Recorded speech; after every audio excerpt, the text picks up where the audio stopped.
Вітаю, друзі! В моєму житті було декілька моментів, коли я йшов всупереч загальній думці суспільства і робив це тільки для того, щоб була користь державі. Бо державницькі інтереси повинні домінувати у політика завжди. Взагалі, в моєму житті є три моменти, три рази, коли я зупиняв штурми державних закладів.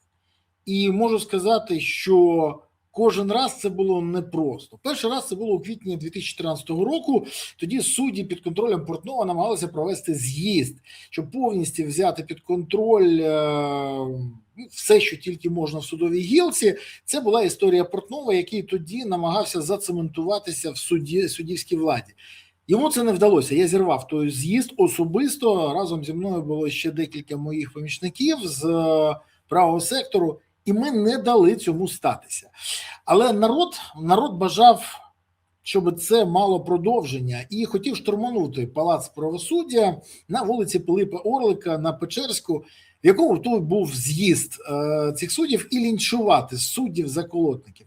Більше того, були і гарячі голови, були і провокатори, але це б нашкодило державі. І я це розумів. І я завадив цьому, попри негативне ставлення, моє особисте негативне ставлення до тих суддів.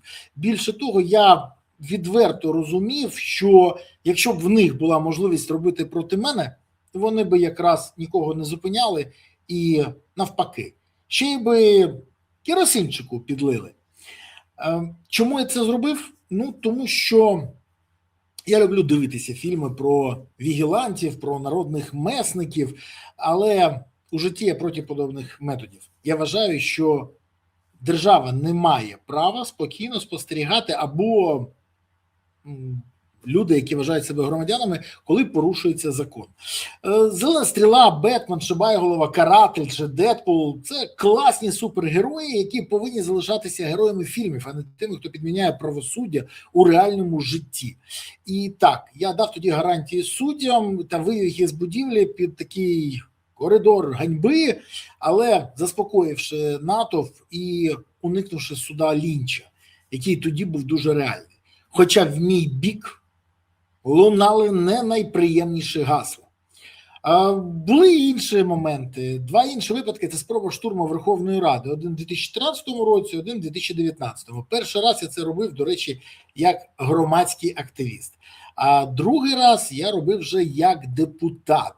І, до речі, стрьомно було обидва рази. Більше того, можу сказати, що в перший раз, коли це відбувалося, і я це дуже добре пам'ятаю, скажімо так, НАТО хотів вірватися в Верховну Раду, але я розумів, що якщо це відбудеться, від цього постраждає парламентаризм в Україні. І я бачив, що відбувається, коли таке траплялося, наприклад, у Вірменії.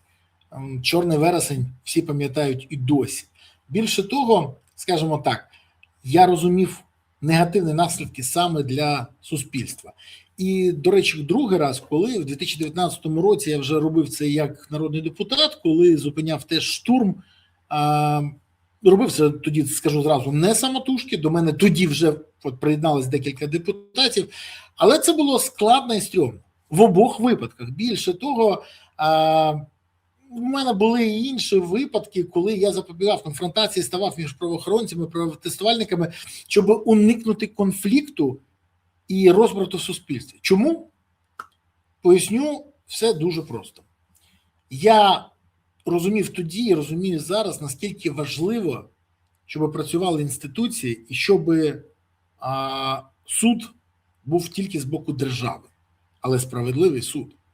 І я розумів, до чого може призвести, коли руйнуються державні інституції. Чи став би я зараз, до речі, зупиняти штурм у схожій ситуації? Так, став би. Хоча, тому що державницькі погляди навіть на особисте ставлення до сміття і біосміття, яке сьогодні знаходиться в Верховній Раді, я на свої принципи не розмінюю. До речі, в моєму житті була ще одна зупинка протистояння біля Лаври, і тоді я все зупиняв співом гімну. Я розумію, що виглядає це дуже смішно. Так, співом гімну України я зміг зупинити протистояння між людьми, які хотіли тоді, скажімо, з'ясовувати стосунки, і правоохоронцями, які стояли між ними. Хоча, відверто, ні голосу ані слуху в мене немає, але історія була смішна. Це інша історія, якось іншим разом розповім її, хоча тоді вдалося це зупинити. Бо, знову ж, держава понад усе. До чого я все це згадую? До того, що всі ці рази мені могло прилетіти. І розбите обличчя було б, повірте, дрібницею. Я кожен раз про це пам'ятав. Я пам'ятав і про гранати під Верховною Радою, які вибухнули і забрали життя нацгвардійців. І я розумів, що кожен раз може бути провокація, яка закінчиться не просто розбитою пикою. Але інтереси України важливіше. І навіть коли ти розумієш, що можеш отримати проблеми не тільки фізичного типу, ти повинен ставати на заваді того, що шкодить державі. А чому? Бо інтереси України важливі. Якщо ти справжній політик, а не політикан, ти це робиш. І коли президент воюючої країни боїться не лише діяти, а навіть зробити заяву, попри те, що така необхідність є, і зневажає інтереси держави, тому що може втратити залишки рейтингу, то це демонструє, що він залишається шоуменом і таки не став державником. Він грає роль президента, а не став президентом. Так, в нього є посвідчення, так, його обрали, але хочу нагадати стару єврейську приказку. Борода не робить з козла рабина.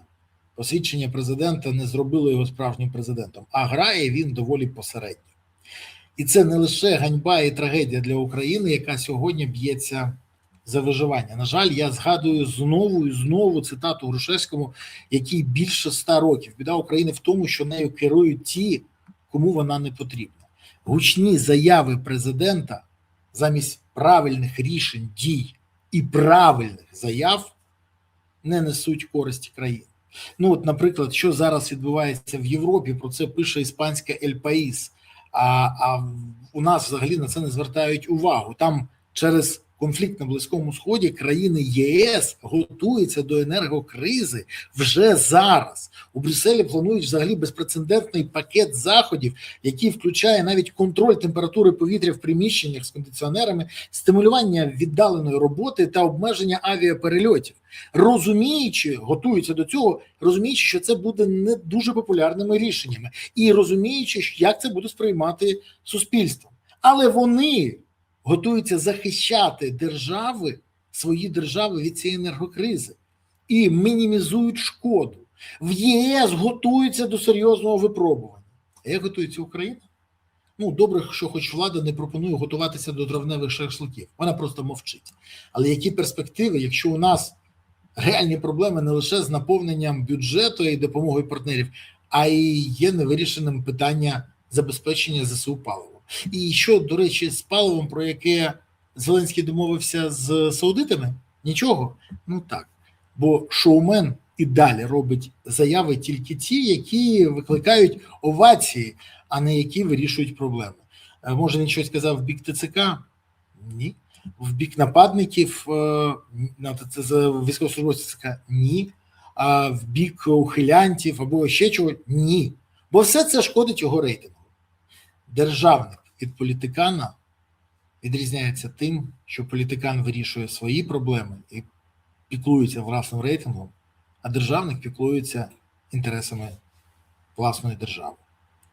На жаль, ми бачимо, що на чолі нашої країни під час страшніших випробувань знаходиться шоумен, який так і не хоче ставати державником, бо і не може. І це вирок для нас. Ми повинні зробити висновки з цього, і більше шоумени не повинні ставати ані на чолі держави, а не приходити у владу. Бо наслідки сьогодні бачать вже всі. Як вам травневі шашлики? Доїли? Дякую, що дивилися, дякую, що підписалися, дякую, що поставили вподобайку, прокоментували і поширили це відео. Окрема подяка за те, що ви активні. І як завжди, дякую, що підтримуєте ЗСУ. Що донатите на ЗСУ, допомагаєте ЗСУ, підтримуєте ЗСУ і приєднуєте до ЗСУ.